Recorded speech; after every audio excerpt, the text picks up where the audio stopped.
UFO reports of orange balls of light are spiking all over the world. Whoa, I'm getting a series of lights right there. It's moving. But most witnesses are filled with terror and dread. She starts screaming. She won't stay out after dark. What emotion do you associate with it? Fear. Those who see the lights. I was employed by the Missouri State Highway Patrol. Report strange occurrences. The farther I drove, the closer this light got to me. And they want these terrifying encounters to stop. They're frightened. Some of these people are just scared out of their minds. Whoa, there they are! There it is! Video evidence seems to show that something is going on that we just don't understand. Wow! Whoa, whoa! But what is it?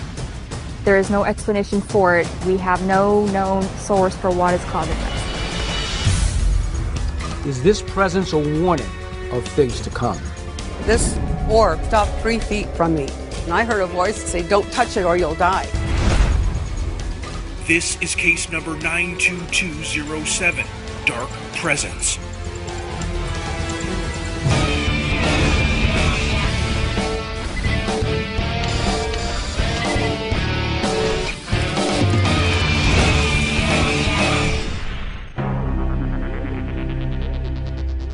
We investigated balls of light, orbs, last year in Indiana. Guess what? They're back.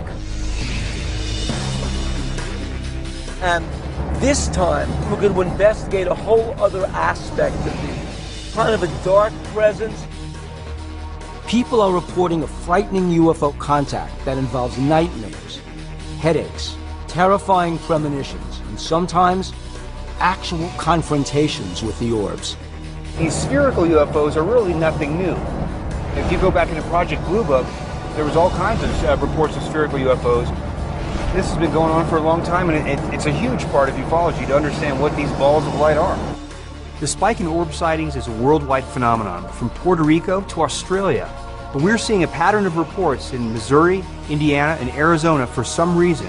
So we need to investigate this phenomenon and find out what's going on. These orbs aren't necessarily UFOs. There's so many conventional explanations that don't associate with any kind of communication whatsoever. There's conventional and there's unconventional.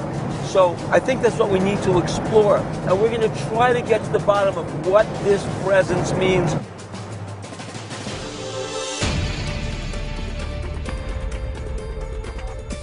Respected investigator Ted Phillips has been exploring the orb phenomena for 2 decades and focusing on a particular area in the Ozarks of Missouri that he calls Site X. People are reporting nightmares, animal mutilations, hauntings, and a deep fear of these uninvited guests. People are so frightened by these orbs, they don't want to come forward. Hi, Ted. How are you? Hi, guys. Good to see you. Good to see you. But investigator Ted Phillips has gained the trust of this community, and he's sharing with us some horrible accounts that witnesses have told him. We've had a great deal of new activity in the light ball area. I wanted to bring along some photos and some video to give you a better idea of what we're talking about. The light balls range in size from baseball to basketball. They'll fly around, maneuver, sometimes go into a sort of yo-yo pattern, up and down, and then to the right and the left. And do this for a long, long time. There it is. Wow. Whoa, whoa. I gotta call Ted, man. The longest duration sighting was over an hour and 30 minutes.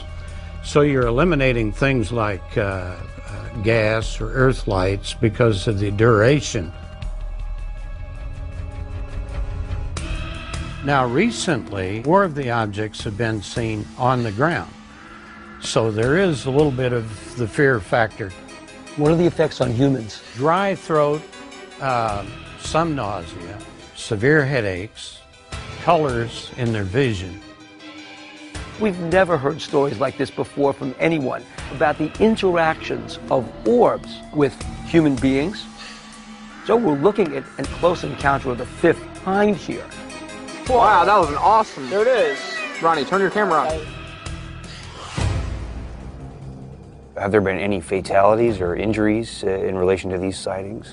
We had one case, one of the very best, and a little girl's jumping on the trampoline. She sees this close a light bulb. And she slips and twists her ankle just a bit. She starts screaming. Her mother tells me, said she won't stay out after dark. Has not since it's happened. So the daughter is scared of these things? Oh, yes, she is. The story that Ted is telling us is rather hard to fathom. And how could this be happening, and yet the media hasn't reported any of this? I'd love to interview this woman that had this confrontation, but Ted says she's just too scared to talk. Are there any deaths that you can ascribe specifically to these objects? We had a case in which the ranch owner and his son were sitting there one afternoon and they saw a small light bulb. Well, he had his 3 labs lying on the ground nearby him, and the light bulb makes a low pass over the 3 dogs, gets their attention, and it starts moving away towards a small clump of trees. And the dogs follow. And suddenly he hears terrible cries from the dogs. And he runs down there, the light ball is gone, and he finds the 3 dogs as 3 sort of gooey puddles on the ground. The dogs were liquefied? Mm-hmm. This is a community with a problem. Where do you go when you're being plagued by strange balls of light that are actually making your children cry and also causing harm to plant life and livestock? I think there's an indication in the fact that the thing lured the dogs. That puts it into an entirely different realm.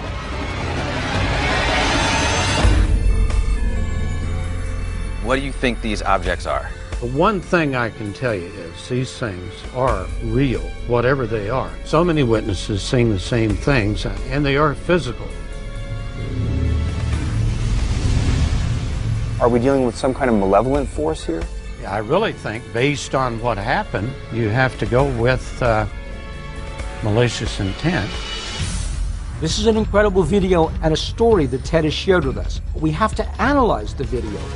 But interesting to note that just 30 miles away, we have a first-hand account of orbs making nightly visits, and they're also linked to a dark presence. I was employed by the Missouri State Highway Patrol. One night I noticed this light off to my left.